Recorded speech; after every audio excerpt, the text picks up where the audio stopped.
Chapter 6: Free Trade and Lockdowns. A snap general election was held in December 2019 on the promise we would get Brexit done, and it resulted in a thumping 80-seat Conservative majority in the House of Commons. The withdrawal agreement was signed, and the UK formally left the EU at the end of January 2020. The Brexit deadlock had finally been broken. Boris had brought a fresh pizzazz to Downing Street and a new optimism to the Conservative Party. However, beneath the surface, the fractures among Conservatives had not gone away. Our majority proved illusionary, as there was a lack of agreement about the right path to take. There were those who wanted to cleave as closely to the EU as possible, not allow concerns about China to damage domestic priorities, and carry on with business as usual. Then there were others, of whom I was one, who felt we owed it to the public to deliver on the promises of the 2019 manifesto and make Britain a truly independent, successful nation. I saw trade as a key area where we could boost the economy, lay out global Britain's stall, and lead the world in promoting free trade and free enterprise. As with the Corn Laws that divided the Conservative Party in the 19th century, not everyone agreed.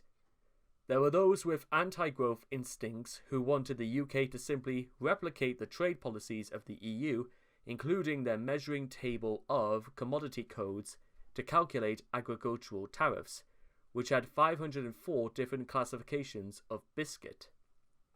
Those differences were not resolved by the Prime Minister instead. I had a series of battles to get the mandates for the UK's new free trade agreements that I wanted to negotiate agreed to and done. And even once they were resolved, cabinet ministers would relitigate decisions and stop progress. There was a relentlessly negative backdrop from the leftist media about the UK's ability to do trade deals. Our competence was questioned. There were predictions that we wouldn't be able to get as good deals as the EU could. These points were all proved to be wrong. In fact, Department for International Trade officials did a heroic job, yet it did not change any of the naysayers' minds.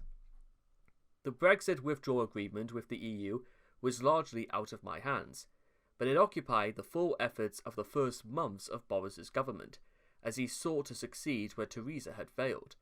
Eventually, after some tough negotiations and bruising parliamentary battles, he had his deal. We then had effectively until the end of 2020 to secure the EU/UK future partnership, including trading arrangements. This negotiation was not one for which I had responsibility and was instead conducted by David, later Lord Frost. A fundamental mistake the government made early on was not treating the US and the EU as parallel deals and playing them off of each other. Europe's farmers, especially the Irish, were very dependent on the British market. Opening up to American agriculture would have been very damaging to them. As any negotiator knows, you need to build all the leverage you can during a negotiation, wherever you can find it. The threat of the UK being in the US regulatory orbit would have also spooked the EU.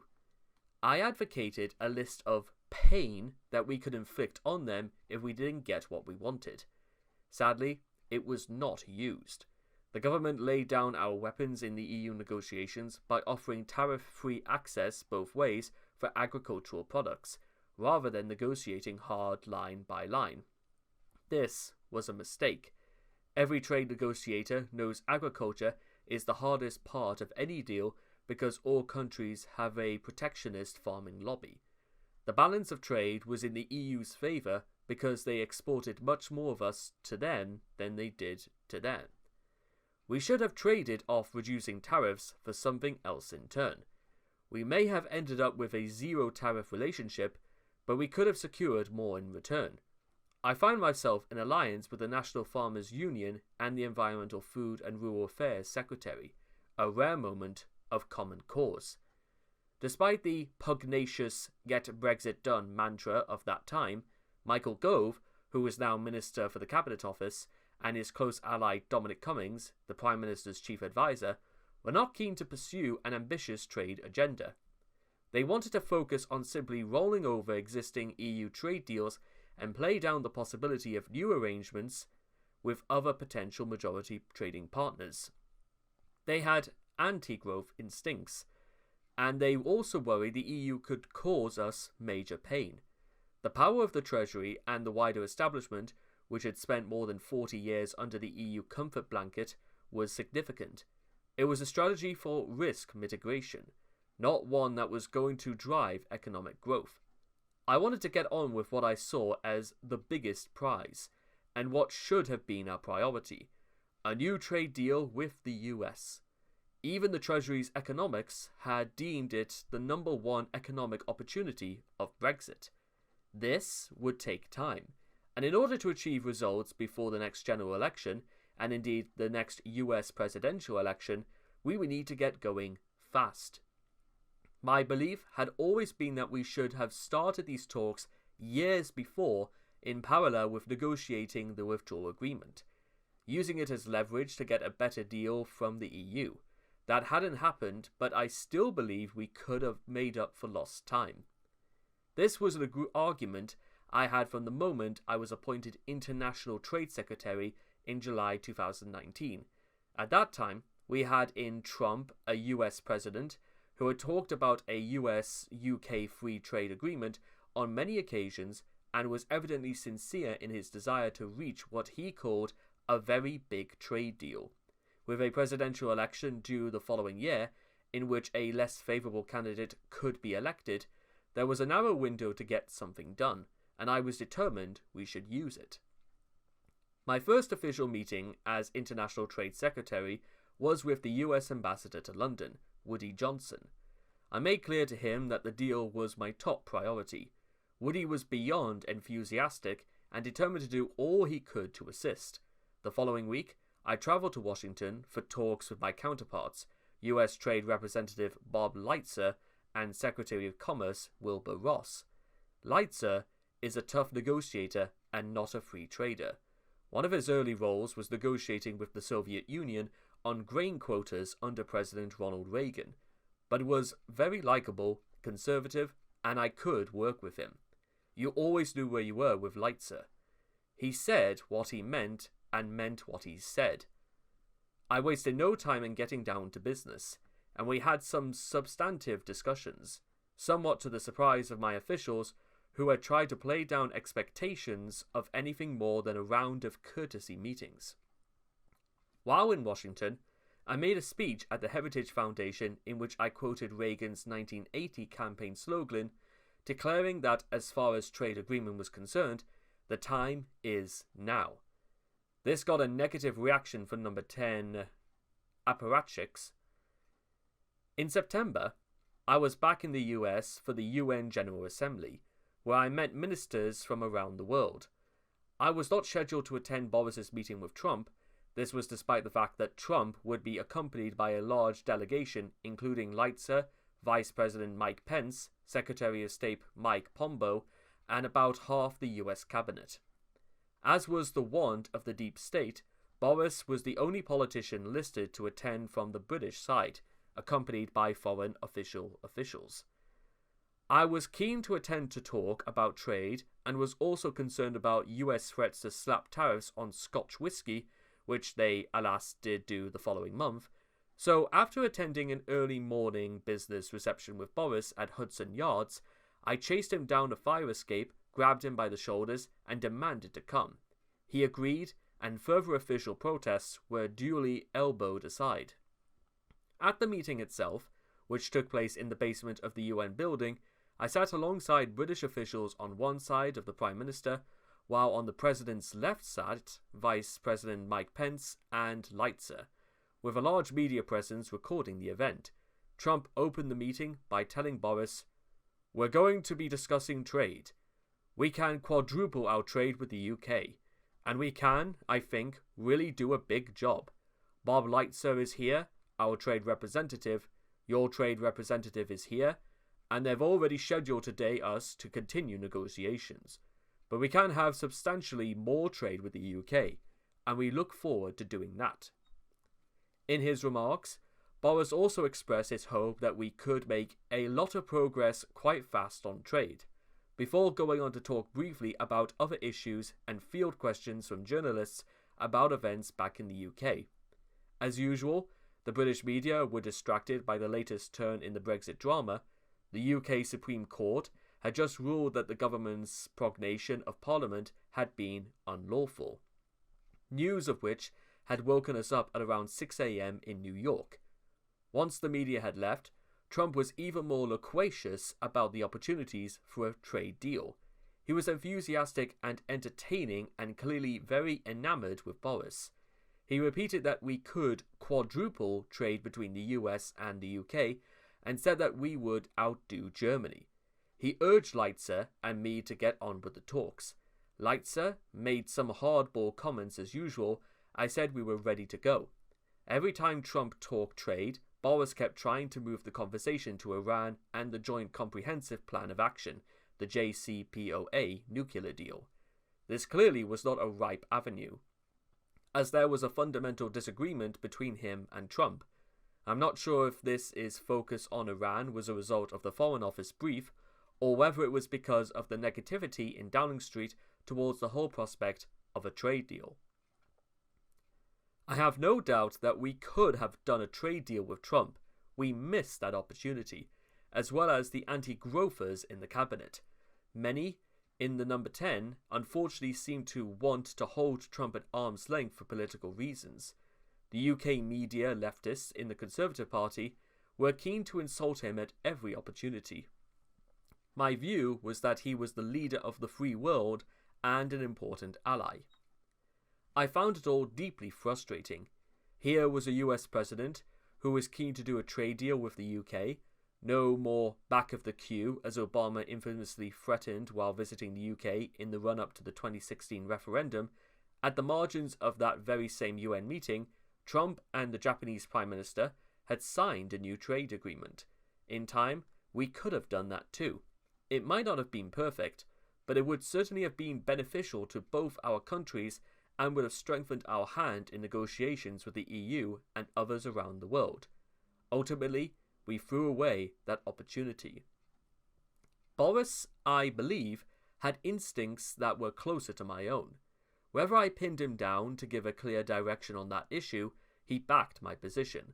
But, as I would discover for myself in due course, the Prime Minister has to deal with endless demands for meetings and calls with foreign leaders, public events, media appearances, and so on. It's impossible to give constant direction to every area of policy, however important. When it came to trade, anti-growthers wanted to focus on the EU deal and change as little as possible. They actively sought to thwart me in my attempts to pursue a more ambitious policy with the US and elsewhere. There were delaying tactics and bogus nonsense spouted in cabinet sub-communities about Brazilian rainforests. I am all for saving rainforests, but it was nonsense to suggest that my proposed trade agreements were threatening them. I knew if I could get the Prime Minister in a room where he had to make a firm decision, he would make the right one. In Greenwich, in February of 2020, Boris made a powerful and unequivocal commitment to expanding free trade. But despite such pronouncements, it became a daily battle to stop the machine from sliding back into obstruction. There was also a clear degree of reluctance on the part of the diplomats to push trade with the Americans. This was part of a wider systematic problem. Our embassy in Washington and the Foreign Office were much more in tune with the leftist Democratic establishment than with the Republican Party and those on the right. And if they had to deal with the Republicans, they would rather it was the Bushes than the Trumps.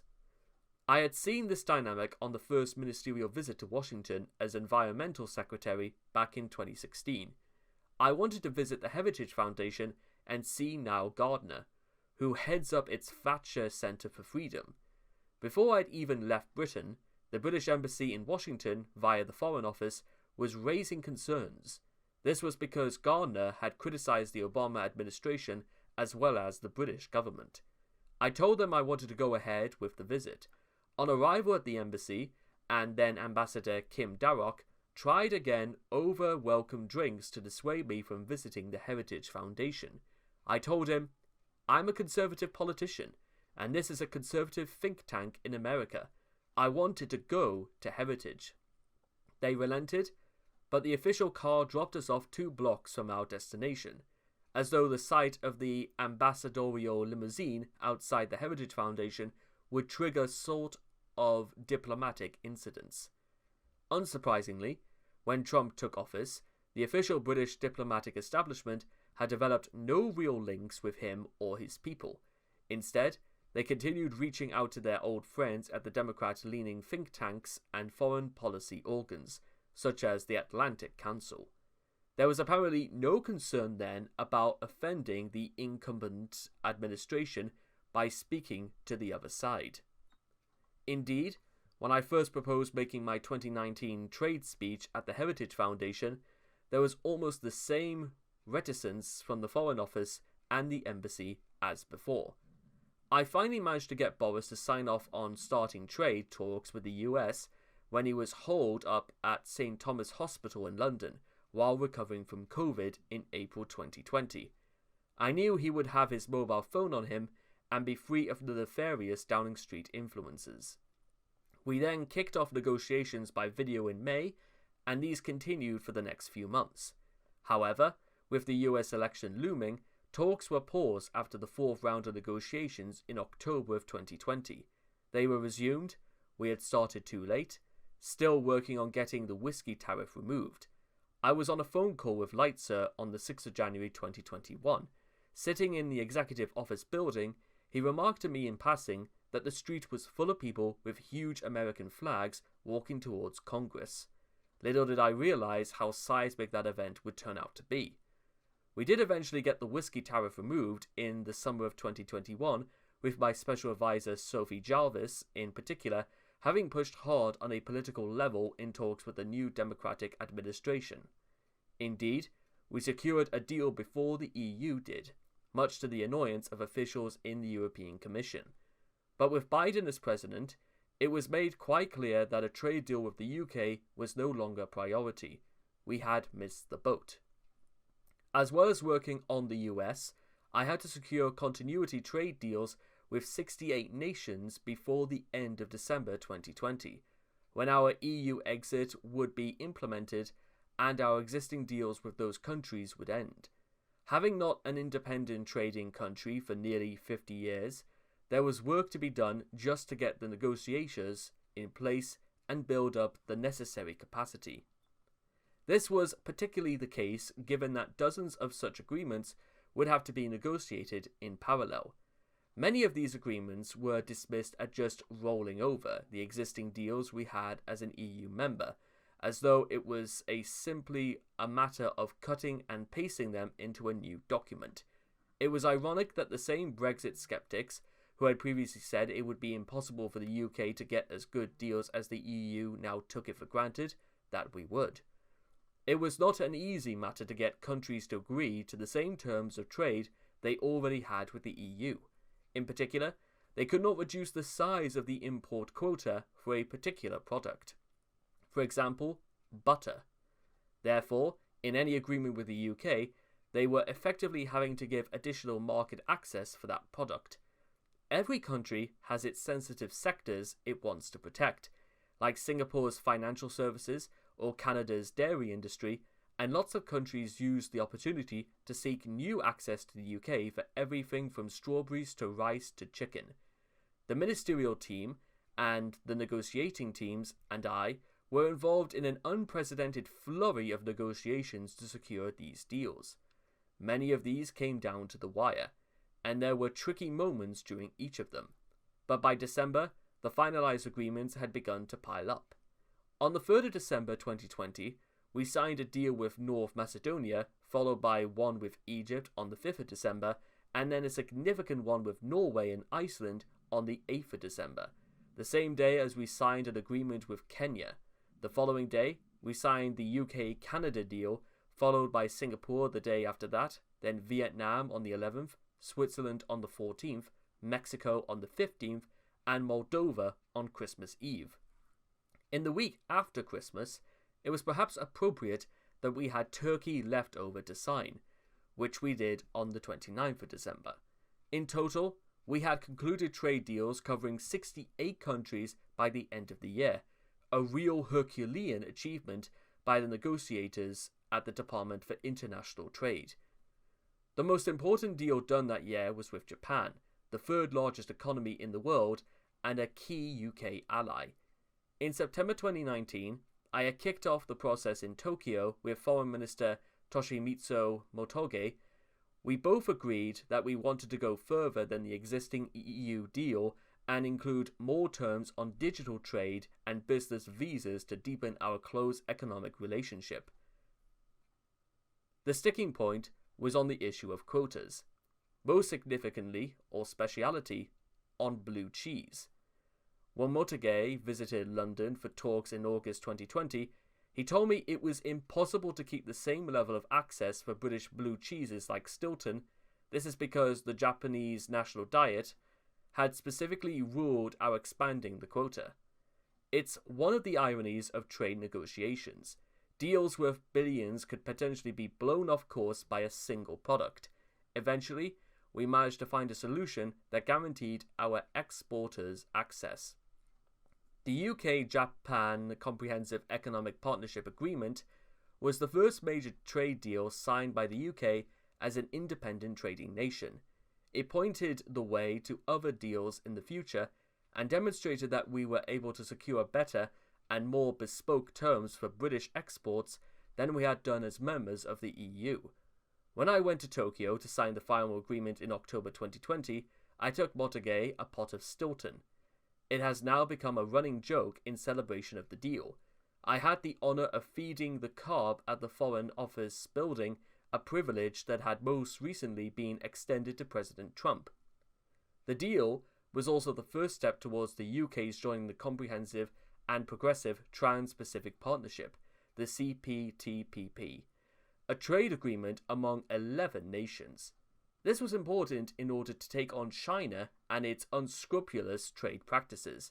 In order to get into the CPTPP, we needed to agree trade deals from scratch with two of its existing members, Australia and New Zealand.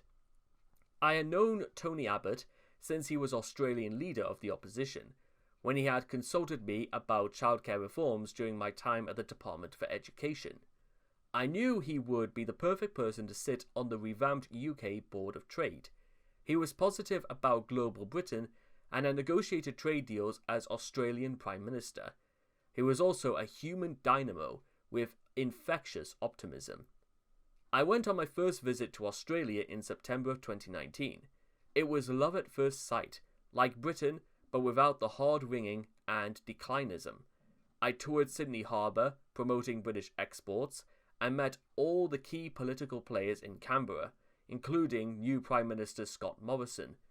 There was clearly a massive desire in Australia to get a trade deal done. I gave a press conference with my Australian counterpart Simon Birmingham, during which I suggested that part of a trade deal could be making it easier for Brits and Aussies to travel and work in each other's countries.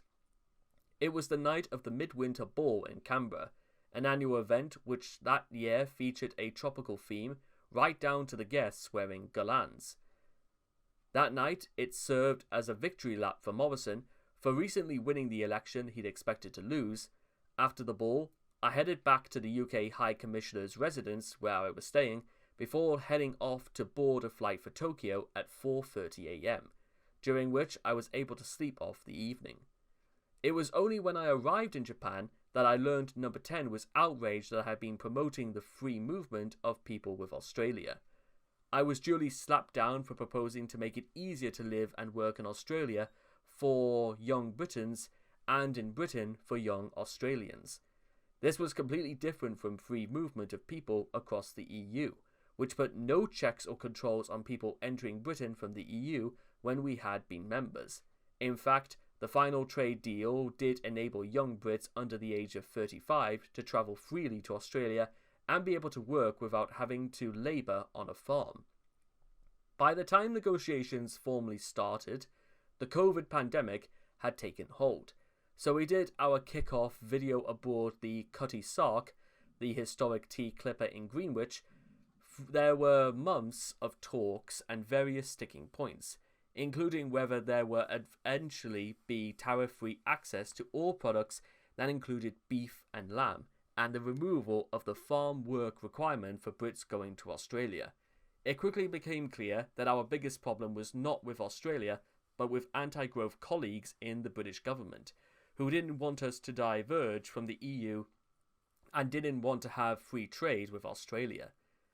The agreements put about were ludicrous. All we were talking about was giving Australia the same access to the UK beef and lamb markets that the EU enjoyed. But with a huge time delay of 15 years, this was the access that Australia had been before Britain joined the EU, it was already the case that neither Australia nor New Zealand farmers would use the lamb quotas. And given that meat prices were far higher in Asia than Europe, it seemed unlikely that Australian products would want to undercut themselves. I suspect some of the objection was from the Irish, who exported a lot of beef to the UK, and were probably concerned about Australian beef cutting into that.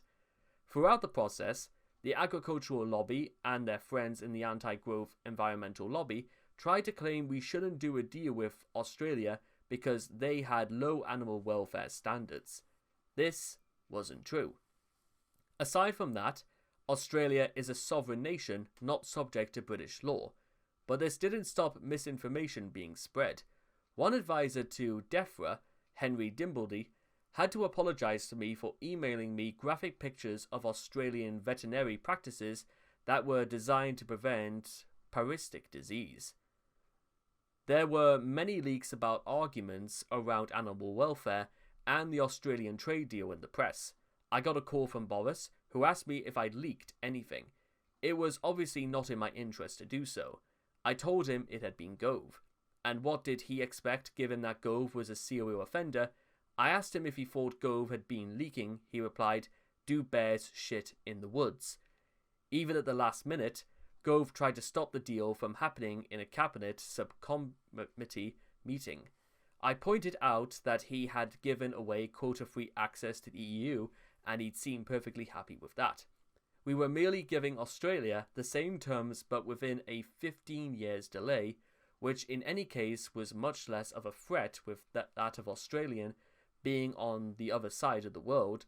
Boris finally opined, who had been on your side over the years, who had fought alongside us to defend freedom. It certainly hadn't been some of the member states of the EU. After what Australia has done to us as Gallipoli, we should do the deal. I believe that to get this deal done, I was going to have to force the pace because of all the internal opposition. The G7 summit in June 2021 provided the perfect opportunity, as Morrison, known in Australian as SCMO, would be in the UK. I knew Boris would not be able to resist doing a deal. I just needed to get the ducks in a row. I saw SCMO at a barbecue at Stock Lodge, the official London residence of the Australian High Commissioner, then George Brandis, apart from telling me he was a descendant of a Cornish yarn thief. We discussed what we would be needed to make the deal work. I was still holding regular video calls with Dan Ferrin, my Australian counterpart. The scene was set for Boris's dinner with SCMO the next night. All they had to do was agree the level of beef and lamb quotas over the transition period. This proved a confusing evening, and it was very hard to get a readout of what had actually been agreed. The team worked through the night to prepare the next of the agreement in principle. In the morning, I then had to go to breakfast with Boris and SCMO and sort out a few things. Namely, the UK would not have to make any more concessions to get into the CPTPP. We also had to agree to the details of the quotas. The cabinet meeting, scheduled for that Tuesday morning, was delayed while this haggling was going on. And there was a farcical scene where a Downing Street staffer got stuck in a double door as the protagonists roamed around the building. At several points, SCMO threatened to get on his plane and leave London.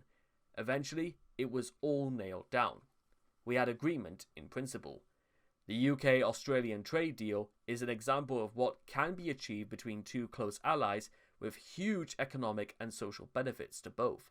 with young people able to travel freely between the two countries and services freely exchanged, from legal services to banking to tariff-free access to goods. This is what trade should be about. Once we had done the deal, the Kiwis did not want to be left out, and we were able to get agreement in principle with New Zealand 4 months later in October. The Japan, Australian, and New Zealand deals were all critical to the UK's ascension to the CPTPP. With them done, all we had to do was get the next text agreed on. I faced the usual barrage of cabinet anti-growthers who did not want the CPTPP deal to go ahead, but again, we faced them down and got it through. I formally submitted the UK's membership application in February of 2021 and began the negotiations that resulted in our successfully joining the major trading bloc in 2023. As well as being an important economic opportunity for the UK, the CPTPP was also an important alliance for taking on China. At the Department for International Trade, I was unceasing in my pursuit of trade deals with countries around the world. But there was one country with which I had no desire to deepen our relationship. Despite constant pressure from Number 10, I was determined not to make China a priority. In my early years in politics, I had subscribed to the conventional belief that free trade by itself would expand and entrench freedom. That if we traded more with China, the country would move in the right direction. My doubts over this grew over my time in government. I had already seen some evidence of restrictive trade practices while I was Environmental Secretary, with shipments into China being blocked for arbitrary reasons that were clearly political. I also remembered my rather surreal trip around that time to what I call the Potchmin dairy in China. I was taken to a massive dairy plant full of shiny steel machines, where I was shown around under the watchful eye of the ever-present Chinese Communist Party functionaries. They were very proud of this state-of-the-art facility, but there didn't seem to be anything happening. No actual production from taking place. It was very strange, and not exactly evident of a normally functioning industrial sector. It was in 2018 that the last remaining scales fell from my eyes. That was the year President Xi Jinping abolished his term limit and had himself effectively declared president for life. It gave the lie to the theory that increased engagement with the West, with greater trading relations, would automatically lead to great democratization and political libertarianism. It was clear that the Chinese were subverting the international trading system to their own benefit, including through intellectual property violations and illegal subsidies for key commodities like steel. The stance taken by the Trump administration and my counterpart Bob Lighthizer was right. I was firmly against any moves to seek a closer trading relationship with Beijing. I kept being urged by Number 10 to set up a meeting of the Joint Economic Trade Commission with China, but I used every delaying tactic I could think of to keep this at the bottom of my in-tray and avoid spending any time on it. I also wanted Chinese telecom giant Huawei's equipment stripped out of the UK phone network. I had a row with Dominic Cummings about this.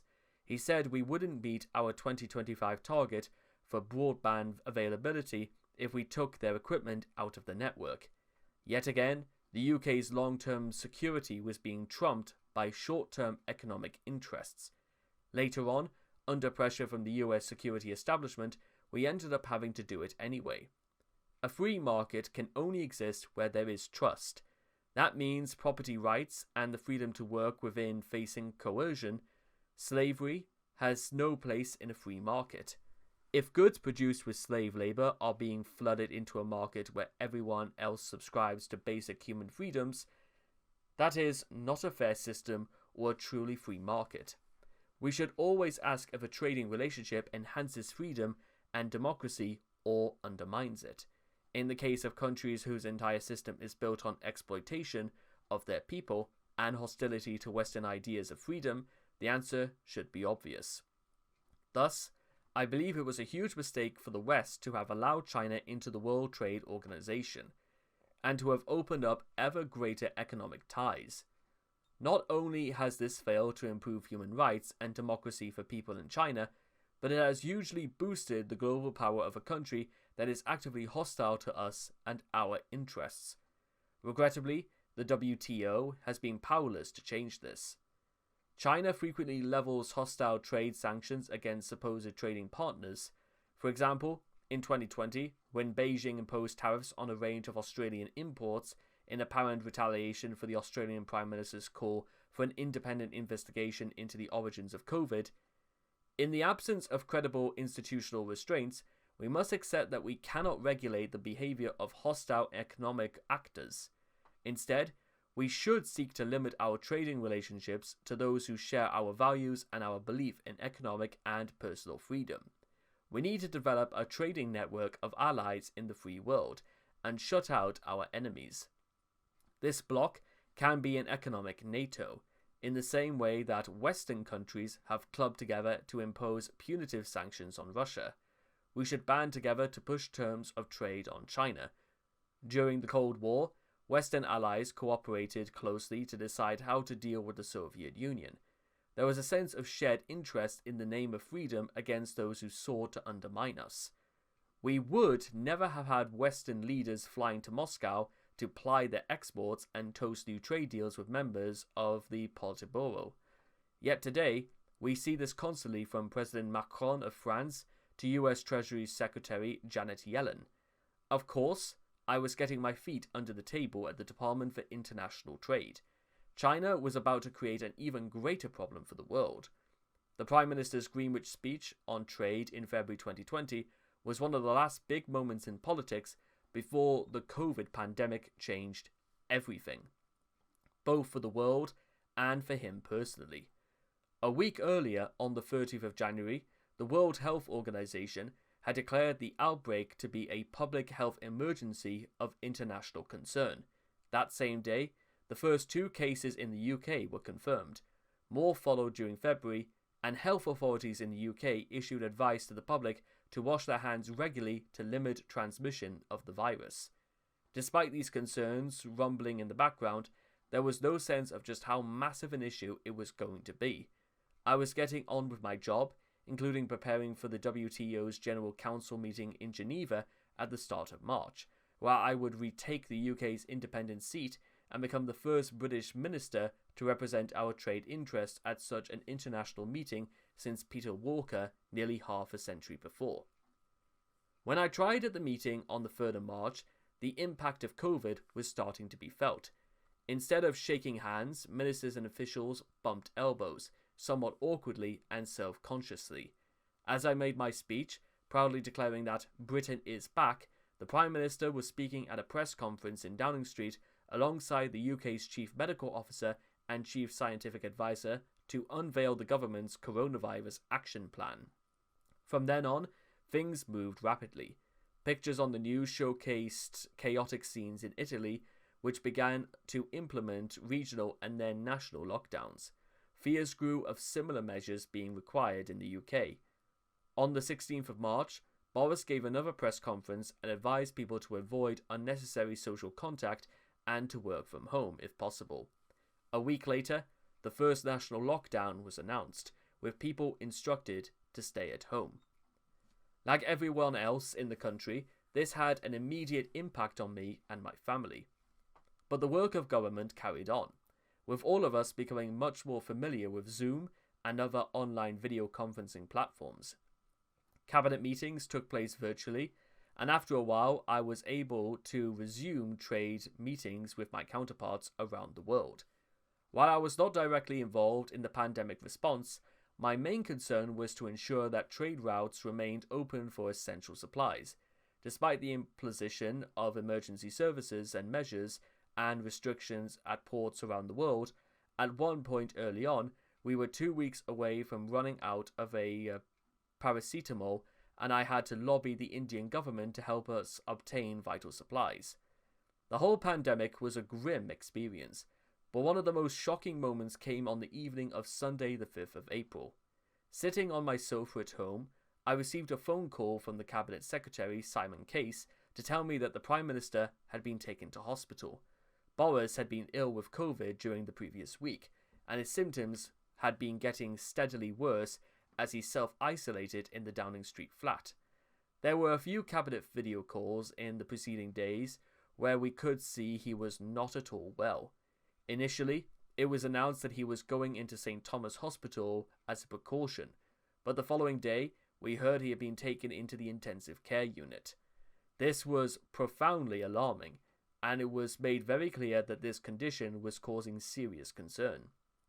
For the next 3 days, this remained the case, until thankfully he was judged to be out of danger and returned to a general ward. He remained there until being allowed to go into his country residence of Chequers to continue his recovery. I still find it shocking how close we came to the Prime Minister dying in the first weeks of the pandemic. This very much could have happened, and it was, to my mind, a major failing of the state. It demonstrated how shockingly unsupported and exposed our Prime Minister is when compared to other world leaders. As we watched Boris struggling through meetings on Zoom in the days before he was hospitalised, I simply couldn't understand why he was apparently being left to fend for himself. I could not imagine the US President or German Chancellor being simply neglected and left without appropriate medical attention. There should have been on-site medical supervision at number 10 and proper infrastructure ready to provide support in those and other circumstances. The contrast to what I saw in Washington, D.C. a few months later, once lockdown rules had eased enough for me to travel there for meetings, was stark. A comprehensive system was underway in which people were isolated in the executive office building next door and tested for COVID. Before being allowed into the White House, the President and Vice President had full medical teams looking after them. It was a world away from the frankly shambolic agreements at the heart of the UK government. The welfare of the country's chief executive at a time of national emergency is objectively important. Much attention has since been focused on evidence that staff in Downing Street before lockdown broke the rules by holding social events, and I can well understand the public anger given the huge personal sacrifices people across the country were forced to make. But the other implications of such failures have largely escaped attention. In the first weeks of the pandemic, the Health Secretary, the Prime Minister's Chief Advisor, the Chief Medical Officer, and the Prime Minister himself all caught COVID. As a result, the government's entire senior leadership was at risk of being incapacitated at a moment of extreme national peril. I still find it hard to comprehend how the official state allowed this to happen, and how disastrous it easily could have been. The response to COVID also created increased demands for state intervention and left a burden on debt. When lockdowns happened, the state clearly needed to provide some support, but the furlough scheme was set up too generously at 80% of people's salaries. This had the effect of preserving the economy in aspic, with little incentive for people to respond to the changed world by establishing new and innovative businesses. I would have preferred a lower level of direct support to individuals, which would have protected people from hardship while allowing them to explore new opportunities that might have arisen. The American scheme was better in that it paid money to individuals, not companies. The US saw a much healthier level of business creation during the pandemic. The Treasury also squandered money on the Eat Out to Help Out scheme, subsidizing people to eat out in restaurants, cafes, and pubs, which could have contributed to the spreading of the virus. There was also the Bounce Back Loan scheme that was found to have resulted in a greater deal of fraud. The rise in public spending between 2019 and 2021 was much larger in the UK than in other economies. A 26% rise compared to 19% in Germany and 11% in the US. This often gets blamed on Boris, but the lead came from the Treasury under Rishi Sunak. As we came out on the other side of COVID, I think there was a missed opportunity to recognise that things needed to change. The massive increase in the size of the state during the crises and the associated huge costs should have led to an honest conversation with the public about how to move out of the low growth trajectory, combined with the opportunities of Brexit. It could have been a real moment to lay out a bold new vision for the future. But just as with Brexit, there was a lack of clarity about what the vision could be. The failure to seize this opportunity was a frustration for me, but again it would be too simplistic to point the finger at Boris. It would, in my view, make much more of a systematic problem, the roots of which lay in the fact that the Conservative Party, over many years in government, had lost its way. If anything, the unique charisma of the Prime Minister disguised the extent to which he was being frustrated by the situation in which he found himself. Boris is a great frontman and big-picture thinker, as well as having a clear idea of the sort of country he wants the UK to be. He is also a brilliant communicator and campaigner. He can sell an optimistic, upbeat vision of Britain in a way that resonates with voters. But it is too much to expect the frontman and ideas person to also have to run the whole show himself. A Prime Minister has to trust good people around him to act on his behalf to carry out his wishes. Those people are hard to find, and those who end up being appointed don't always have the Prime Minister's best interest at heart. The experience of COVID demonstrated the extent to which the official bureaucracy around the Prime Minister was lacking in capacity, but there were also major problems with the political operation. Boris was frequently ill-advised by those around him, and undoubtedly came to realise this as time went on. But as I was to discover myself, there is often little opportunity once you are in number 10 to build the team required. Conservatives in the UK have a major problem with political infrastructure. I look back and regret that fundamental differences of opinion as well as chaotic organisation meant we did not achieve the changes the country needed and had voted for.